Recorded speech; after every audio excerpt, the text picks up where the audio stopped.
সহানুভূতিশীল হবেন, তারা দয়াশীল হবে।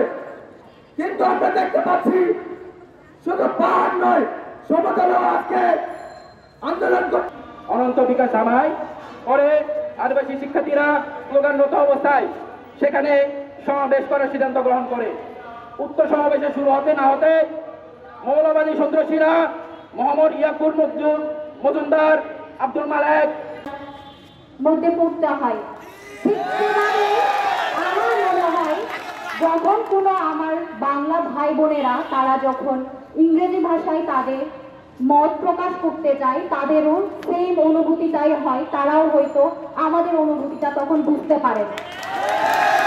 আজকে আমরা এখানে সবাই জড়ো হয়েছি গতকাল আমাদের ভাই বোনদের উপর, তারা খুব শান্তিপূর্ণভাবে ঘেরাও যে কার্যক্রম করছিল তাদের উপর নেককারভাবে খুবই হামলা করা হয়, যেখানে আমাদের অনেক ভাই বোনেরা আঘাতপ্রাপ্ত হয়। আমরা এই হামলার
ওই আদিবাসী আদিবাসী তুমি কে আমি কে ওই আদিবাসী আদিবাসী তুমি কে আমি কে তুমি বাসী আদিবাসী তুমি কে আমি কে আদিবাসী আদিবাসী